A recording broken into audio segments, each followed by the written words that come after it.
Hi ಎಲ್ಲರಿಗೂ and welcome back. ಬೆಳಗಿನ ತಿಂಡಿ ಅಥವಾ ಸಂಜೆ ಚಹಾದೊಟ್ಟಿಗೆ ಸರ್ವ್ ಮಾಡಲು ಒಂದು ರುಚಿಯಾದ ಅತಿ ಸುಲಭದಲ್ಲಿ ಮಾಡುವಂತಹ ಕಲಸಿದ ಅವಲಕ್ಕಿ ಅಥವಾ ಮಸಾಲೆ ಅವಲಕ್ಕಿ ಅಂತ ಕೂಡ ನಾವು ಇದನ್ನು ಕರಿಬೋದು. ಮೊದಲಿಗೆ ಒಂದು ದೊಡ್ಡ ಪಾತ್ರೆ ತೊಗೊಂಡಿದ್ದೀನಿ, ಯಾಕಂದರೆ ನಾವು ಇದರಲ್ಲೇ ಎಲ್ಲ ಮಸಾಲೆ ಹಾಕಿ ಮಿಕ್ಸ್ ಮಾಡೋದ್ರಿಂದ ದೊಡ್ಡ ಪಾತ್ರೆ ತೊಗೊಂಡಿದ್ದೀನಿ. ಇದಕ್ಕೆ ಸಣ್ಣಗೆ ಹೆಚ್ಚಿರುವ ಈರುಳ್ಳಿ ಹಾಗೂ ತುರಿದಂತಹ ತೆಂಗಿನಕಾಯಿ, ಇದು ಕ್ವಾಂಟಿಟಿ ಎಷ್ಟು ಬೇಕಿದ್ರೂ ನೀವು ಹಾಕ್ಕೊಳ್ಬೋದು. ಇದಕ್ಕೆ ರುಚಿಗೆ ತಕ್ಕಷ್ಟು ಉಪ್ಪು, ಒಂದು 1/4 ಚಮಚದಷ್ಟು ಅರಿಶಿಣದ ಪುಡಿ ಹಾಗೂ 1 ಚಮಚದಷ್ಟು ಸಕ್ಕರೆ, ಇಷ್ಟನ್ನು ಹಾಕಿ ತೆಗೆದಿಟ್ಕೊಳ್ಳಿ. ಇನ್ನು ಇದಕ್ಕೊಂದು ಒಗ್ಗರಣೆ ಮಾಡ್ಕೊಳ್ಳೋಣ. ಒಗ್ಗರಣೆಗೆ 2 ಟೇಬಲ್ ಚಮಚದಷ್ಟು ಎಣ್ಣೆ, ಸಾಸಿವೆ, ಉದ್ದಿನಬೇಳೆ, ಕಡಲೆಬೇಳೆ, ಕಡಲೆಕಾಯಿ ಬೀಜ ಹಾಕ್ಕೊಳ್ಳೇಬೇಕು. ಇದಕ್ಕೆ ಸಣ್ಣಗೆ ಹೆಚ್ಚಿರುವಂತಹ ಹಸಿಮೆಣಸು ಹಾಗೂ ಕರಿಬೇವಿನ ಸೊಪ್ಪು, ಇಷ್ಟನ್ನು ಹಾಕಿ ಕಡಲೆಕಾಯಿ ಬೀಜ ಎಲ್ಲ ಚೆನ್ನಾಗಿ ಫ್ರೈ ಆಗೋ ತನಕ ನೀವು ಇದನ್ನು ಫ್ರೈ ಮಾಡ್ಕೊಳ್ಬೇಕಾಗತ್ತೆ.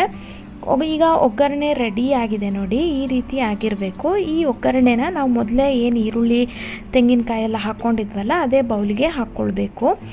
ಇದಕ್ಕೆ ಸಣ್ಣಗೆ ಹೆಚ್ಚಿರುವಂತಹ ಕೊತ್ತಂಬರಿ ಸೊಪ್ಪು ಹಾಗೂ ಸ್ವಲ್ಪ ನಿಂಬೆಹಣ್ಣಿನ ರಸ.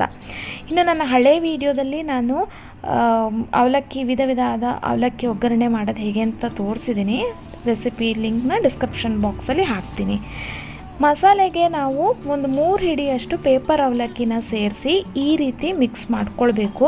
ಕೈಯಲ್ಲೇ ಮಿಕ್ಸ್ ಮಾಡ್ಕೊಳ್ಬೇಕು, ಯಾಕೆಂದರೆ ಮಸಾಲೆ ಎಲ್ಲ ಪ್ರತಿಯೊಂದು ಅವಲಕ್ಕಿಗೂ ಚೆನ್ನಾಗಿ ಹೊಂದ್ಕೊಳ್ಬೇಕು. ಆದ ಕಾರಣ ನೀವು ಕೈಯಲ್ಲಿ ಈ ರೀತಿ ಪ್ರೆಸ್ ಮಾಡಿ ನೀವು ಮಿಕ್ಸ್ ಮಾಡ್ಕೊಳ್ಳಿ.